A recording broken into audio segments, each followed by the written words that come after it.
जरा कल्पना कीजिए, अगर आपके सामने एक लाल रंग की रेखा रख दी जाए और कहा जाए इस रेखा से पूरी पृथ्वी को घेरा जा सकता है। आप शायद मुस्कुरा दें या मजाक भी उड़ा सकते हैं। लेकिन अगर वही रेखा आपके शरीर से निकले तो यही वो पल है जहां विज्ञान कहानी बन जाता है। कई सदियों तक वैज्ञानिक एक ही बात जानते थे, हृदय रक्त को पंप करता है।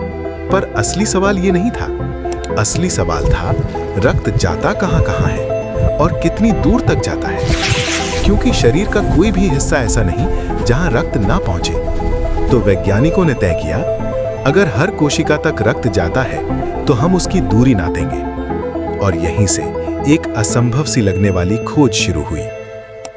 मानव शरीर के भीतर 3 तरह की नसें पाई जाती हैं।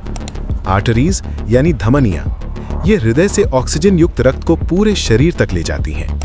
वेन्स यानी शिराएं, ये शरीर से रक्त को वापस हृदय तक पहुंचाती हैं।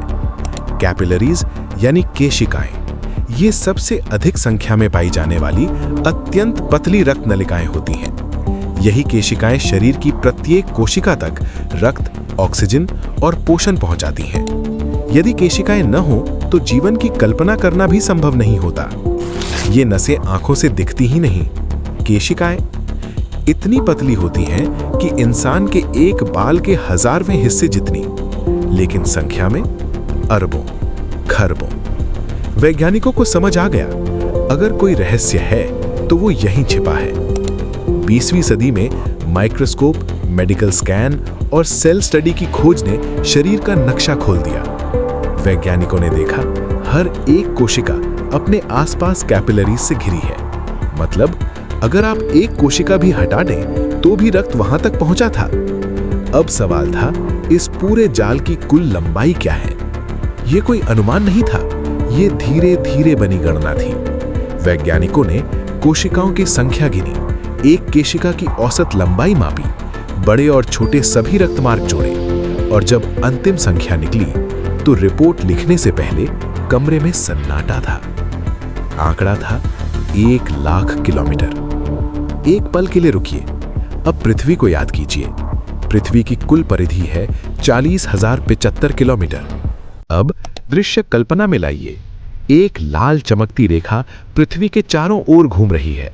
एक चक्कर पूरा, दूसरा पूरा, और तीसरे चक्कर में अब भी रेखा बची हुई है। यानी हमारी नसें 1,00,000 किलोमीटर जितनी लंबी हैं।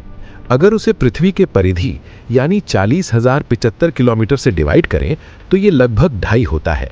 यानी हमारे शरीर की नसों को एक सीधी लाइन में जोड़ दिया जाए तो ये पृथ्वी को 2.5 बार लपेट सकती है। सोचने में कितना असंभव लग रहा होगा। और ये रेखा किसी मशीन की नहीं, आपके शरीर की है। ये नेटवर्क न सोता है, न थकता है, न रुकता है। आप सो रहे हो या बेहोश हो या कोई काम कर रहे हो, ये चलता रहता है। और अगर ये कुछ ही मिनटों के लिए रुक जाए तो इंसान एक इतिहास बन जाता है। शायद इसलिए मनुष्य को कभी कमजोर नहीं कहा जाना चाहिए, क्योंकि उसके भीतर एक ऐसी संरचना है जो पूरी पृथ्वी को घेर सकती है, और फिर भी वो इसे महसूस तक नहीं करता। मनुष्य पृथ्वी पर चलता है, पर पृथ्वी जैसा एक संसार मनुष्य के भीतर बहता है। अगर विज्ञान आपको सोचने पर मजबूर कर दे, अगर तथ्य आपको छोटा महसूस करा दे, तो समझ जाइए आप सही कहानी सुन रहे हैं। क्योंकि सबसे बड़े रहस्य हमेशा हमारे भीतर छिपे होते हैं। तो मित्रों, कैसी लगी ये जानकारी? कमेंट में जरूर बताएं, और ऐसे ही इंटरेस्टिंग फैक्ट्स के लिए चैनल को सब्सक्राइब जरूर करें। मिलते हैं नेक्स्ट वीडियो में, तब तक के लिए जय हिंद।